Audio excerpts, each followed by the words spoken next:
ರಾಜ್ಯ ರಾಜಕೀಯದಲ್ಲಿ honey trap ಸಂಚಲನವನ್ನೇ ಸೃಷ್ಟಿ ಮಾಡಿದೆ. ಹನಿ ಟ್ರ್ಯಾಪ್ ಪ್ರಕರಣವನ್ನ ಗಂಭೀರವಾಗಿ ಪರಿಗಣಿಸಿದೆ ಸರ್ಕಾರ. ಉನ್ನತ ಮಟ್ಟದ ತನಿಖೆ ಅಂತ ಹೇಳಿ ಗೃಹ ಸಚಿವ ಪರಮೇಶ್ವರ್ ಹೇಳಿದ್ದಾರೆ. ಉನ್ನತ ಮಟ್ಟದ ತನಿಖೆ ಕೊಡ್ತೀವಿ ಅಂತ. ಹಾಗಾದ್ರೆ ಯಾವ ತನಿಖಾ ಸಂಸ್ಥೆ ಕೊಡ್ತೀರಿ?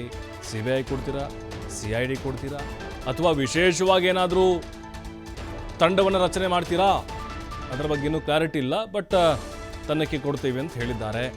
ರಾಜಣ್ಣ ದೂರು ಕೊಡೋದಾಗಿ ಹೇಳಿದ್ದಾರೆ, ಇನ್ನೂ ದೂರು ಕೊಟ್ಟಿಲ್ಲ. ರಾಜಣ್ಣ ಅವ್ರು ಯಾಕೆ ಮೀನಾಮೇಷ ಮಾಡ್ತಿದ್ದಾರೆ ದೂರು ಕೊಡೋಕೆ? ಯಾರಾದ್ರೂ ಪರ್ಮಿಷನ್ ಕೇಳ್ತಿದ್ದೀರಾ?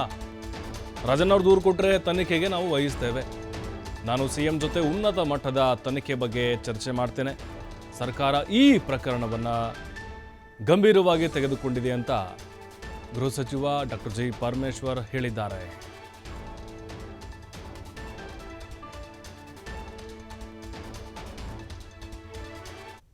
ಇಲ್ಲ, ನನಗೆ ಅದರ ಬಗ್ಗೆ ಯಾವುದೇ ಹೆಚ್ಚಿನ ಮಾಹಿತಿ ಇಲ್ಲ. ರಾಜಣ್ಣವರು ಕಂಪ್ಲೇಂಟ್ ಕೊಡಬೇಕು ಅಂತ ಹೇಳಿ ಕಂಪ್ಲೇಂಟ್ ಕೊಡ್ತೀನಿ ಅಂತ ಅವತ್ತೇ ಹೇಳಿದರು. ಇನ್ನುವರೆಗೆ ಕಂಪ್ಲೇಂಟು ನನಗೂ ರೆಪ್ರೆಸೆಂಟೇಷನು ಬಂದಿಲ್ಲ. ಕಂಪ್ಲೇಂಟ್ ಯಾವುದೇ ಪೊಲೀಸ್ ಸ್ಟೇಷನಲ್ಲಿ ಕೂಡ ಕಂಪ್ಲೇಂಟ್ ಆಗಿಲ್ಲ. ಕಂಪ್ಲೇಂಟ್ ಬಂದ ಮೇಲೆ ಒಂದು ಕಾಸ್ ಆಫ್ ಆ್ಯಕ್ಷನ್ ಬೇಕಾಗ್ತದೆ. ಅದಕ್ಕೋಸ್ಕರ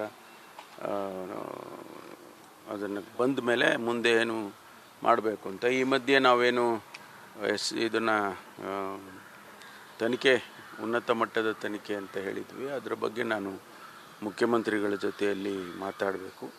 ಮಾತಾಡಿದ ಮೇಲೆ ಯಾವ ರೀತಿ ಮಾಡಬೇಕು ಅನ್ನೋದ್ರ ಬಗ್ಗೆ ಪ್ರಿಲಿಮಿನರಿಯಾಗಿ ಒಂದು ನಾವು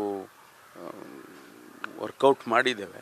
ಅದನ್ನು ಅನೌನ್ಸ್ ಮಾಡೋದಕ್ಕೆ ಮುಂಚೆ ಮುಖ್ಯಮಂತ್ರಿಗಳ ಜೊತೆಯಲ್ಲಿ ಮಾತಾಡೋದಕ್ಕೇನು ದೂರಿಗೂ ಮಾತಾಡೋದಕ್ಕೂ ಏನು ಇದಿಲ್ಲ. ಮಾತಾಡಿಕೊಂಡು ಅವರು ದೂರು ಬಂದ ನಂತರ ಮಾಡ್ತಾರೆ. ಅವ್ರು ಕೇಳ್ತಾ ಇದ್ದಾರೆ. ಬಟ್ ನಾವು in our own way we will do it. ಸರ್ಕಾರ ಸೀರಿಯಸ್ ಆಗಿ ತೆಗೆದುಕೊಂಡಿದೆ ಸರ್. ಹೌದಲ್ವಾ? ಇಷ್ಟು ದೊಡ್ಡ ಘಟನೆ ನಡೆದಿದೆ. ಇಷ್ಟೊಂದು ದೊಡ್ಡ ಒಂದು ರೀತಿಯಲ್ಲಿ ವಿಧಾನಸಭೆಯಲ್ಲಿ ನಡೀದೇ ಇರೋದೆಲ್ಲ ನಡೆದು ಹೋಗಿದೆ. ಅಂಥದ್ರಲ್ಲಿ ನಾವು ಅದನ್ನು ಗಂಭೀರವಾಗಿ ತಗೊಳ್ಳಿಲ್ಲ ಅಂದರೆ ಆಗೋದಿಲ್ಲ. ತಗೊಳ್ಳೇಬೇಕು, ತಗೊಂಡಿದ್ದೇವೆ. ಇಲ್ಲ, ನನಗೆ ಅದರ ಬಗ್ಗೆ ಯಾವುದೇ ಹೆಚ್ಚಿನ ಮಾಹಿತಿ ಇಲ್ಲ. ರಾಜಣ್ಣವರು ಕಂಪ್ಲೇಂಟ್ ಕೊಡಬೇಕು.